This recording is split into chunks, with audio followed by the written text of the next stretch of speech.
Good evening to all my dear students. Welcome again to my channel Chemistry Wala SP. আসন্ন 2025 সালের মাধ্যমিক পরীক্ষার সকল মাধ্যমিক পরীক্ষার্থীদের আমার চ্যানেলের তরফ থেকে শুভেচ্ছা ও শুভকামনা জানাচ্ছি আরও একবার। প্রতি মুহূর্তে তোমাদের সাফল্য কামনা করি আমি। তোমাদের আসন্ন পরীক্ষা ভীষণ ভালো হোক, সুন্দর হোক। তো তোমাদের পরীক্ষা যেহেতু মাত্র দিনের হিসাবে চলে এসছে, আজকে তো 6 তারিখ সম্ভবত, তো তোমাদের পরীক্ষার মাঝে তো আর 3 দিন, যে কারণে এখন তোমাদের ছোট ছোট ভিডিওই আমি তোমাদের দিচ্ছি যাতে অল্প সময়ে তোমরা দেখতে পারো, কারণ নিজেদের সময়টা খুব মূল্যবান। যাই হোক, এমসিকিউ প্র্যাকটিস সেট নাম্বার 7 আজকে তোমাদের সামনে 15টি প্রশ্ন। তোমাদের নিজেদের সুবিধা মতন সময়ে তোমরা এই প্র্যাকটিসটা করে নাও। এখানে 15টি প্রশ্নের উত্তরও আমি বলে দিয়েছি, তোমরা নিজেরা আগে করবে, তারপর আমি তোমাদের আমার দেওয়া উত্তরগুলোর সঙ্গে তোমরা চেক করে নিয়ে তোমরা কত পেলে। ঠিক আছে, তো চলো এমসিকিউ প্র্যাকটিস সেট নাম্বার 7 এর প্রসঙ্গে একটা ছোট্ট ঘোষণা করে দিই। আজকে ঠিক রাত্রি 9টার সময় আজকে 2025 সালের মাধ্যমিক পরীক্ষার আমার চ্যানেলের তরফ থেকে শেষ লাইভ প্রোগ্রাম। তোমরা প্রত্যেকে কিন্তু একটু উপস্থিত থেকো। আমি তোমাদের খুব বেশি সময় নেব না, খুব অল্প সময় নেব, কারণ এই সময় তোমাদের সময়টা খুবই গুরুত্বপূর্ণ। তো চলো এমসিকিউ প্র্যাকটিস সেট নাম্বার 7 দেখে নিই কি কি প্রশ্ন আছে। তো চলো এমসিকিউ প্র্যাকটিস সেট নাম্বার 7 আজকে আরও 15টি এমসিকিউ প্রশ্ন তোমাদের সামনে। যেহেতু তোমাদের পরীক্ষা একেবারেই সামনে চলে এসেছে, আর মাত্র দিনের হিসাব, আর মাত্র আজকে 6 তারিখ, মাঝে 3 দিন, যে কারণে তোমাদের এখন অন্য কোনো ভিডিও আমি দিচ্ছি না। খুব অল্প সময়ের মধ্যে যে ভিডিওগুলো তোমরা দেখতে পারো বা যে তোমাদের প্র্যাকটিস করতে পারো, সেই হিসাবে আমি ছোট ছোট ভিডিওই তোমাদের জন্য দিচ্ছি। তো চলো আজকে এই 15টি প্রশ্ন তোমরা সমাধান করো, তারপরে আমিও তোমাদের প্রত্যেকটি প্রশ্ন উত্তর বলে দেবো, বুঝিয়েও দেবো। তো চলো শুরু করা যাক। দেখো, নিম্নলিখিত প্রশ্ন উত্তর দাও। বিভাগ ক, একদম মাধ্যমিক পরীক্ষা প্রশ্নপত্রে প্রথম এরকম 15টি এমসিকিউ দিয়ে তোমাদের প্রশ্ন শুরু হবে। 1.1 প্রদত্ত কোনটি জীবাশ্ম জ্বালানি নয়? জীবাশ্ম জ্বালানি নয় বলেছে, খেয়াল করবে। হ্যাঁ, অপশন এ প্রাকৃতিক গ্যাস, অপশন বি গোবর গ্যাস, অপশন সি কয়লা, অপশন ডি পেট্রোলিয়াম। সাধারণত তোমাদের মাধ্যমিক পরীক্ষার প্রশ্ন খুব কঠিন হয় না, ঠিক আছে? এই ধরনের প্রশ্নই আসবে, অযথা টেনশন করার কোনো কারণ নেই। তাহলে প্রাকৃতিক গ্যাস, গোবর গ্যাস, কয়লা, পেট্রোলিয়াম, এদের মধ্যে কোনটি জীবাশ্ম জ্বালানি নয়? সঠিক উত্তর হবে অপশন বি গোবর গ্যাস। অপশন বি গোবর গ্যাস। তাহলে 1.1 এর উত্তর বি। প্রাকৃতিক গ্যাস, কয়লা, পেট্রোলিয়াম এরা প্রত্যেকেই জীবাশ্ম জ্বালানি। জীবাশ্ম জ্বালানি কারা? যারা বহু বছর ধরে মাটির তলায় চাপা পড়ে সমুদ্রের তাপে ও চাপে কি হয়, অবশেষে শক্তির উৎস হিসেবে তৈরি হয়, তাদের বলা হয় জীবাশ্ম জ্বালানি, এবং যারা পরিবেশ দূষণ করে। ঠিক আছে, তাহলে গোবর গ্যাস জীবাশ্ম জ্বালানি নয়, বাকি 3টে জীবাশ্ম জ্বালানি। চলো 1.2 চার্লসের সূত্রে ভি বনামটি লেখচিত্র উষ্ণতা অক্ষকে যে উষ্ণতায় ছেদ করে সেই উষ্ণতাটি। ভালো করে খেয়াল করো, এখানে কিন্তু ক্যাপিটালটি নেই, এখানে রয়েছে স্মল টি, অর্থাৎ সেলসিয়াস স্কেলের উষ্ণতার কথা বলেছে এখানে। চার্লসের সূত্রে ভি বনাম সেলসিয়াস স্কেলের টি লেখচিত্র উষ্ণতা অক্ষকে যে উষ্ণতায় ছেদ করে। Option A 273 degree Celsius, option B 273 Kelvin, option C -273 degree Celsius, option D 0 degree Celsius. কোনটা উত্তর হবে বলো? A 273 degree Celsius, B 273 Kelvin, C -273 degree Celsius, D 0 degree Celsius. সঠিক উত্তর হবে কোনটা? এতক্ষণে নিশ্চয়ই তোমরা করে ফেলেছো। এবার আমি বলে দিই, সঠিক উত্তর অবশ্যই হবে অপশন সি -273 ডিগ্রি সেলসিয়াস। তাহলে এটার উত্তর হলো অপশন সি। কারণ তোমাদের লেখচিত্রটা দেখিয়ে দিই, কারণ তোমরা লেখচিত্র জানো, ভি বনাম স্মল টি যদি হয়, এটা 0 হলে এই দিকে এগিয়ে আসতে হবে। এখানে যদি ধরে নিই -273, তাহলে লেখচিত্রটা তোমরা জানো এমন হয়, ঠিক আছে? আর ভি বনাম ক্যাপিটাল টি হলে তোমরা জানো লেখচিত্রটা মূলবিন্দুগামী সরল লেখা হয়। 1.2 হয়ে গেল। আচ্ছা, 1.3 একটি গ্যাসের বাষ্প ঘনত্ব 16, এনটিপিতে 22.4 লিটার ওই গ্যাসের ভর হবে। Option A 8 gram, option B 16 gram, option C 32 gram, option D 22.4 gram. ভালো করে পড়ো, এই ধরনের অঙ্ক কিন্তু একটা থাকবে রাসায়নিক গণনা থেকে, খুব সহজ অঙ্ক। একটি গ্যাসের বাষ্প ঘনত্ব বলেছে 16, বাষ্প ঘনত্ব 16, তাহলে এনটিপিতে 22.4 লিটার ওই গ্যাসের ভর কত হবে? খুব সুন্দর অঙ্ক, করো নিজেরা। 2-4 সেকেন্ড সময় দিই, তারপর আমি করে দেবো। দেখো, বাষ্প ঘনত্ব 16 বলেছে, এনটিপিতে 22.4 লিটার। চলো এবার আমি করে দিই। এনটিপিতে 22.4 লিটার আয়তন দখল করে কারা? যে কোনো গ্যাসের গ্রাম আণবিক ওজন, অর্থাৎ যে কোনো গ্যাসের আণবিক ওজন যা হয়, যত পরিমাণ হয়, সেই পরিমাণ ওই গ্যাসের ও আয়তন কত হয় আমরা জানি 22.4 লিটার, যেটাকে মোলার আয়তন বলে। তাহলে নিশ্চয়ই এই গ্যাসটার আণবিক ওজন বের করতে বলেছে, কথাটা ঘুরিয়ে বলেছে। এনটিপিতে 22.4 লিটার ওই গ্যাসের ভর। তাহলে বাষ্প ঘনত্ব যদি 16 হয়, তাহলে তার আণবিক ওজন কত হবে? 32 হবে। অতএব উত্তর হবে অপশন সি। বোঝা গেল? কারণ আমরা জানি m = 2d, আণবিক ওজন বাষ্প ঘনত্বের দ্বিগুণ। ক্লিয়ার? বোঝা গেল? কথাটাকে ঘুরিয়ে বলেছে। তাহলে 1.3 উত্তর হলো কোনটা? 1.3 উত্তর হলো অপশন সি। বোঝা গেল?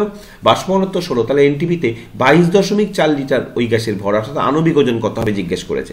চলো 1.4, কঠিন পদার্থের দৈর্ঘ্য প্রসারণ গুণাঙ্ক আলফা, ক্ষেত্র প্রসারণ গুণাঙ্ক বিটা এবং আয়তন প্রসারণ গুণাঙ্ক গামা হলে alpha beta gamma option A 3:2:1, option B 1:3:2, option C 1:2:3, option D 2:1:3। কোনটা হবে? আলফা বিটা গামা কোনটি হবে? সঠিক করে দেখো, আলফা বিটা গামা। এই জায়গাটায় খেয়াল করো, অনেক সময় চালাকি করে দেখা গেল আলফা গামা বিটা দিয়ে দিল, একটু ঘুরিয়ে দিল। একদম এই জায়গাটা একটু ভালো করে খেয়াল করে তবে উত্তরের দিকে যাবে। আলফা বিটা গামা পরপরই সাজানো আছে, কোনো চিন্তা নেই। তাহলে সঠিক উত্তর নিশ্চয়ই তোমরা এতক্ষণে করে ফেলেছো। খুবই সহজ প্রশ্ন। সঠিক উত্তর হবে অপশন সি।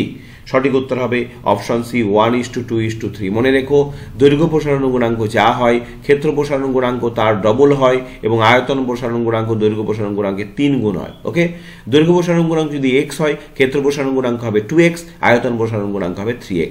অতএব তিনটির মধ্যে সম্পর্ক হচ্ছে 1:2:3। চলো 1.5, বিপদ সংকেত হিসাবে লাল বর্ণের আলো ব্যবহার করা হয় কারণ এই বর্ণের। বিপদ সংকেত হিসাবে লাল বর্ণের আলো ব্যবহার করা, তোমরা দেখবে বিপদ সংকেত হিসেবে বেশিরভাগ ক্ষেত্রেই লাল বর্ণের আলো ব্যবহার করা হয়। কারণ কি? এ, তরঙ্গ দৈর্ঘ্য বেশি বলে বিক্ষেপণ কম। তরঙ্গ দৈর্ঘ্য বেশি বলে বিক্ষেপণ কম। অপশন বি, তরঙ্গ দৈর্ঘ্য কম বলে বিক্ষেপণ বেশি। অপশন সি, তরঙ্গ দৈর্ঘ্য কম বলে বিক্ষেপণ কম। অপশন ডি, তরঙ্গ দৈর্ঘ্য বেশি বলে বিক্ষেপণ বেশি। কোনটা উত্তর হবে বলো? ভালো করে দেখো, তরঙ্গ দৈর্ঘ্য আর বিক্ষেপণের মধ্যে তোমরা একটা সম্পর্ক আছে, র্যালির সূত্র, আমি তোমাদের একটা হিন্ট দিলাম, সেটা একটু মনে করার চেষ্টা করো, তাহলে উত্তর খুঁজে পেয়ে যাবে। বিপদ সংকেত হিসেবে লাল বর্ণের আলো ব্যবহার করা হয় কেন? এত বর্ণের আলো থাকা সত্ত্বেও লাল বর্ণকে কেন বেছে নেওয়া হয়েছে? অপশন এ, বি, সি, ডির মধ্যে কোনটা উত্তর হবে? অপশনগুলো বড় বড়, আমি আর দ্বিতীয়বার পড়ছি না। 1.5 এর উত্তর কোনটা হবে? চলো সঠিক উত্তর এবার জানিয়ে দিই। আচ্ছা, রাইলির সূত্রটা আগে দেখি। ল্যামডা প্রপোর্শনাল টু না, I প্রপোর্শনাল টু 1/λ⁴, অর্থাৎ তরঙ্গ দৈর্ঘ্যের সঙ্গে বিক্ষেপণের মাত্রার ব্যস্তানুপাতিক সম্পর্ক। সঠিক উত্তর হবে অপশন এ, লাল বর্ণের আলো তরঙ্গ দৈর্ঘ্য বেশি, যে কারণে বিক্ষেপণ খুবই কম হয়। এখন বিক্ষেপণ খুবই কম হওয়ার জন্য লাল বর্ণের আলো কি হয়? বহু দূর পর্যন্ত আসতে পারে, অর্থাৎ কোনো বিক্ষেপণ কম হওয়ার জন্য চারিদিকে ছড়িয়ে পড়ে না, ফলে পূর্ণ শক্তি নিয়ে, এর শক্তি কমে যায় না, ফলে পূর্ণ শক্তি নিয়ে লাল বর্ণের আলো বহু দূর পথ অতিক্রম করতে পারে সহজেই, যে কারণে বিপদ সংকেত হিসেবে লাল বর্ণের আলো ব্যবহার করলে বহু দূর থেকে আমরা লাল বর্ণের আলোটিকে দেখতে পাই। ঠিক আছে, তাহলে 1.5 এর উত্তর হলো অপশন এ। চলো 1.6, এক ব্যক্তি একটি দর্পণের সামনে দাঁড়িয়ে নিজ দৈর্ঘ্যের চেয়ে বড় প্রতিবিম্ব দেখতে পায়। এক ব্যক্তি একটি দর্পণের সামনে দাঁড়িয়ে নিজ দৈর্ঘ্যের চেয়ে বড় প্রতিবিম্ব দেখতে পায়। দর্পণটি কি প্রকৃতির? বোঝা গেল ব্যাপারটা? এক ব্যক্তি দর্পণের সামনে দাঁড়িয়েছেন, তিনি নিজের যা দৈর্ঘ্য তার চেয়ে বড় প্রতিবিম্ব দেখতে পাচ্ছেন। তাহলে দর্পণটি কি প্রকৃতির? অপশন এ উত্তল, অপশন বি অবতল, অপশন সি সমতল, অপশন ডি গলীয়। উত্তল, অবতল, সমতল, গলীয় কোনটি হবে? নিজের দৈর্ঘ্যের চেয়ে বড় প্রতিবিম্ব দেখতে পাই, সঠিক উত্তর কোনটা হবে? 1.6 এর সঠিক উত্তর হবে অবশ্যই অবতল দর্পণ। অবশ্যই অবতল দর্পণ। মনে রেখো, তিনটি দর্পণ চেনার উপায় আমি আরেকবার বলে দিচ্ছি। যদি কোনো বস্তুর সমান দৈর্ঘ্যের প্রতিবিম্ব পাওয়া যায় তবে দর্পণটি সমতল দর্পণ। যদি বস্তুর চেয়ে বড় আকারের প্রতিবিম্ব পাওয়া যায় অবশ্যই দর্পণটি অবতল দর্পণ হয়। যদি বস্তুর চেয়ে ছোট আকারের প্রতিবিম্ব পাওয়া যায় অবশ্যই দর্পণটি উত্তল দর্পণ। ক্লিয়ার? তাহলে 1.6 এর উত্তর হলো বি। 1.6 এর উত্তর হলো অপশন বি। 1.7, তড়িৎচালক বল অর্থাৎ ইলেকট্রোমোটিভ ফোর্স, তড়িৎচালক বলের এসআই একক হলো? Option A joule, option B coulomb, option C volt, option D ampere. তড়িৎচালক বলের এসআই একক হলো? তড়িৎচালক বলের এসআই একক, এটা তোমাদের 1 সেকেন্ড 2 সেকেন্ড লাগার কথা, অনেকের অলরেডি হয়ে গেছে। তড়িৎচালক বলের এসআই একক জুল, কুলম, ভোল্ট, অ্যাম্পিয়ার। আচ্ছা, অ্যাম্পিয়ার কিসের একক? তড়িৎ প্রবাহ মাত্রার একক, তাহলে তড়িৎচালক বলের একক নয়। আচ্ছা, কুলম কিসের একক? তড়িৎ আধানের একক, তড়িৎ আধানের এসআই একক, এটাও তড়িৎ আধানের এসআই একক, এটাও তড়িৎ আধানের এসআই একক, তাহলে এটাও উত্তর নয়। জুল কৃতকার্যের একক, কার্যের এসআই একক, ফলে এর একক হবে না। তড়িৎচালক বলের এসআই একক হচ্ছে অপশন সি ভোল্ট। ওকে, তড়িৎচালক বলের এসআই একক অপশন সি ভোল্ট। তাহলে অপশন সি হলো 1.7 এর উত্তর, অপশন সি ভোল্ট। চলো 1.8, কোনো পরিবাহীর মধ্যে দিয়ে 1 মিনিট সময়ে 60 কুলম আধান প্রবাহিত হলে প্রবাহ মাত্রা হয়। কোনো পরিবাহীর মধ্যে দিয়ে, ভালো করে দেখো ছোট্ট একটা অঙ্ক, কোনো পরিবাহীর মধ্যে দিয়ে 1 মিনিট সময়ে 60 কুলম আধান প্রবাহিত হলে প্রবাহ মাত্রা হয়। Option A 60 ampere, option B 5 ampere, option C 360 ampere, option D 1 ampere. কোনটা উত্তর হবে? আচ্ছা, সম্পর্কটা কি? সম্পর্কটা আমি তোমাদের লিখে দিলাম, কিউ সমান সমান আইটি। মনে করো এখান থেকে উত্তর হয়ে যাবে, কিউ সমান সমান আইটি হলে আই সমান সমান কি হবে? Q by T. চলো অঙ্কটা করে ফেলো। 1.8 কি হবে উত্তর? আচ্ছা চলো, কিউ কত দেওয়া আছে? কিউ দেওয়া আছে 60 কুলম। আচ্ছা টি মনে রেখো কখনো মিনিটের হিসাবে হয় না, সর্বদা সেকেন্ডের হিসাবে হয়।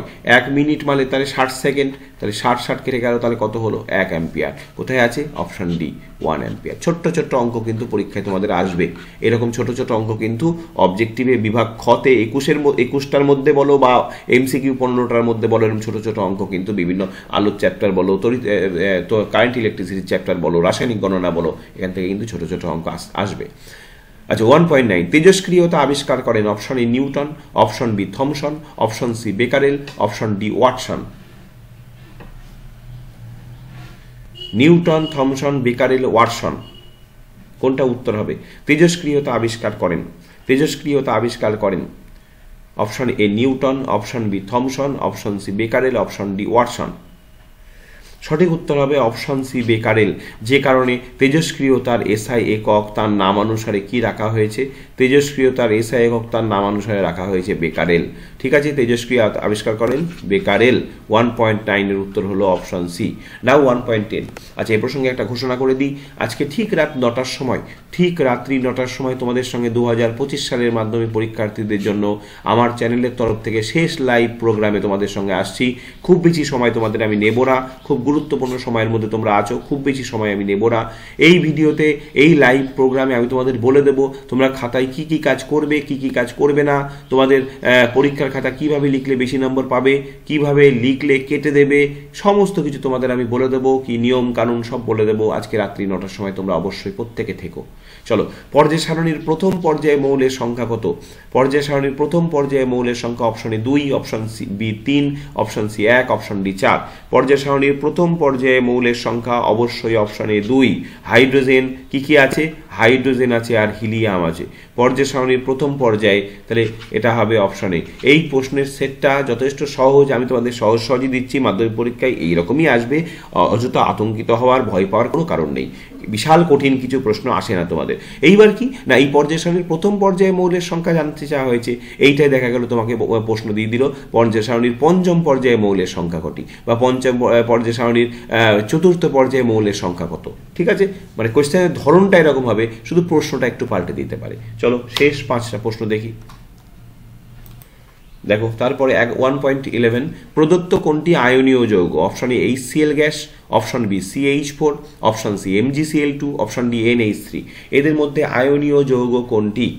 HCl গ্যাস, CH4, MgCl2, আমি তোমাদের কি বলেছি, আগাগোড়া শিখিয়েছি, ধাতু আর অধাতুর সমন্বয়ে গঠিত যৌগ হয় আয়নীয় যৌগ, আর অধাতুর সমন্বয়ে গঠিত যৌগ হয় সমযোজী যৌগ। এখানে নাইট্রোজেনে অধাতু, হাইড্রোজেনে অধাতু, তাহলে এটা সমযোজী যৌগ, তাহলে এটা উত্তর হবে না। এখানে কার্বনও অধাতু, হাইড্রোজেনে অধাতু, তাহলে অধাতুর সমন্বয়ে গঠিত যৌগ সমযোজী যৌগ, তাহলে এটাও উত্তর হবে না। এখানে হাইড্রোজেনে অধাতু, ক্লোরিনে অধাতু, তাহলে এটাও উত্তর হবে না, এটাও সমযোজী, তাহলে এটাও সমযোজী যৌগ, এটাও সমযোজী যৌগ, এটাও সমযোজী। কিন্তু এখানে দেখো Mgটা হচ্ছে ধাতু আর Clটা হচ্ছে অধাতু, তাহলে এইটা অবশ্যই আয়নীয় যৌগ, তাহলে এটা হবে উত্তর। তাহলে 1.11 এর উত্তর হবে অপশন সি। ক্লিয়ার? কোনটি আয়নীয় যৌগ? এই প্রশ্নটা অনেক রকম ভাবে আসতে পারে। কোন যৌগটির অণু হিসাবে অস্তিত্ব নেই আসতে পারে, তাহলে উত্তর হবে MgCl2, কারণ আয়নীয় যৌগের অণু হিসাবে অস্তিত্ব নেই। ঠিক আছে, আচ্ছা কোন যৌগটির গলনাঙ্ক স্ফুটনাঙ্ক বেশি, এভাবেও প্রশ্ন আসতে পারে এটা। ঠিক আছে, এইরকম কোন যৌগ জলে দ্রবীভূত হয়, জলে দ্রাব্য, তাহলে একটা উত্তর। কিন্তু দেখো প্রশ্ন কতগুলো হতে পারে, কারণ আয়নীয় যৌগের ধর্ম নিয়ে বা সমযোজী যৌগের ধর্ম নিয়ে প্রশ্ন হচ্ছে এখানে। 1.12, ধাতব পরিবাহীর ক্ষেত্রে তড়িৎ পরিবহন করে। Option A cation, option B anion, option C electron, option D কোনোটিই নয়। ধাতব পরিবাহীর ক্ষেত্রে তড়িৎ পরিবহন করে কোনটি? Option A cation, option B anion, option C electron, option D কোনোটিই নয়। কোনটি উত্তর হবে? ক্যাটায়ন, অ্যানায়ন, ইলেকট্রন কোনোটিই নয় ধাতব পরিবাহীর ক্ষেত্রে। ভালো করে খেয়াল করো, সঠিক উত্তর ক্যাটায়ন, অ্যানায়ন এই দুটো হবে না, কারণ তড়িৎ বিশ্লেষ্য পদার্থের ক্ষেত্রে তড়িৎ পরিবহন করে ক্যাটায়ন, অ্যানায়ন এরা নয়। কোনোটি নয় হবে না, কারণ উত্তর এখানে রয়েছে। ধাতব পরিবাহীর ক্ষেত্রে তড়িৎ পরিবহন করে ইলেকট্রন। ক্লিয়ার ব্যাপারটা? তাহলে ক্লিয়ার হলো ধাতব পরিবাহীর ক্ষেত্রে তড়িৎ পরিবহন করে কে? ধাতব পরিবাহীর ক্ষেত্রে তড়িৎ পরিবহন করে ইলেকট্রন। চলো 1.13, নেসলার বিকারক অ্যামোনিয়ার সংস্পর্শে এলে কোন বর্ণ ধারণ করে? তাহলে 1.12 এর উত্তর হলো কোনটা? Option C. নেসলার বিকারক অ্যামোনিয়ার সংস্পর্শে এলে কোন বর্ণ ধারণ করে? অপশন এ হলুদ, অপশন বি বেগুনি, অপশন সি তামাটে, অপশন ডি কালো। নেসলার বিকারক অ্যামোনিয়ার সংস্পর্শে এলে কোন বর্ণ ধারণ করে? চলো সঠিক উত্তর কোনটা হবে? সঠিক উত্তর হবে অপশন সি তামাটে। অ্যাকচুয়ালি বাদামি বর্ণ হয়, তামাটে বাদামি বর্ণ। তাহলে 1.13 এর উত্তর, এটা প্রত্যেকে জানো, নেসলার দ্রবণের সাহায্যে অ্যামোনিয়া শনাক্তকরণ। 1.14, থার্মিট পদ্ধতিতে কোন ধাতুটি নিষ্কাশন করা হয়? থার্মিট পদ্ধতিতে option A FE, option B CU, option C ZN, option D MG. Thermite পদ্ধতিতে কোন ধাতুটি নিষ্কাশন করা হয়? এ বি সি ডির মধ্যে তোমরা উত্তর দাও, তারপর আমি বলছি। থার্মিট পদ্ধতিতে কোন ধাতু? অবশ্যই উত্তর হবে অপশন এ এফি, কারণ আমরা জানি আয়রনের এফির অক্সাইডের সঙ্গে অ্যালুমিনিয়াম ধাতুর বিক্রিয়া করানো হয়, বিজারক হিসাবে অ্যালুমিনিয়াম ব্যবহার করা হয়। তাহলে কি তৈরি হয়? অ্যালুমিনিয়াম অক্সাইড তৈরি হয়, আর ধাতব এফি এখানে মুক্ত হয়। ক্লিয়ার? তাহলে থার্মিট পদ্ধতিতে কোন ধাতু নিষ্কাশন করা হয়? এফি। চলো শেষ প্রশ্নে চলে যাই আমরা। 1.14 এর উত্তর হলো অপশন এ। কার্বাইড বাতিতে যে গ্যাসটি জ্বলে তা হলো? কার্বাইড বাতিতে যে গ্যাসটি জ্বলে, option A methane, option B ethane, option C ethylene, option D acetylene. Carbide বাতিতে যে গ্যাসটি জ্বলে তা হলো মিথেন হবে, ইথেন হবে, ইথিলিন হবে, নাকি অ্যাসিটিলিন হবে? সঠিক উত্তর হবে অবশ্যই অপশন ডি অ্যাসিটিলিন। তাহলে 1.15 এর অপশন হলো অ্যাসিটিলিন। ওকে, তাহলে 1.15 এর উত্তর হলো অ্যাসিটিলিন। তাহলে কার্বাইড বাতিতে যে গ্যাসটি জ্বলে তা হলো অপশন ডি অ্যাসিটিলিন হবে সঠিক উত্তর। ক্লিয়ার? তো চলো আরও একটি এমসিকিউ প্র্যাকটিস সেট তোমাদের দিলাম। আজকে ঠিক রাত 9টার সময় তোমাদের সাথে আমার লাইভ আছে। খুব বেশি সময় তোমাদের নেব না, কিন্তু প্রত্যেকে উপস্থিত থেকো। তোমাদের সাথে খুব সুন্দর, বেশ কয়েক মাস তোমাদের সাথে খুব সুন্দর সময় কাটালাম। আজকে তোমাদের সম্ভবত তোমাদের 2025 মাধ্যমিক পরীক্ষার্থীদের জন্য শেষ ক্লাস হতে চলেছে আমার চ্যানেলের তরফ থেকে। প্রত্যেকে উপস্থিত থেকো, প্রত্যেকের পরীক্ষা ভালো হোক সেই কামনা তো সবসময়ই আমার থাকে। তোমরা ভালো থেকো, সুস্থ থেকো। খুব তাড়াতাড়ি তোমাদের সঙ্গে দেখা হচ্ছে। তোমাদের পরীক্ষা ভীষণ ভালো হোক, তোমরা জীবনে প্রতিষ্ঠিত হয় এই কামনা এই কামনা সবসময় আমার রইল। ঠিক আছে, তাহলে দেখা হচ্ছে ঠিক রাত 9টার সময়। এখনকার মতন এই পর্যন্তই।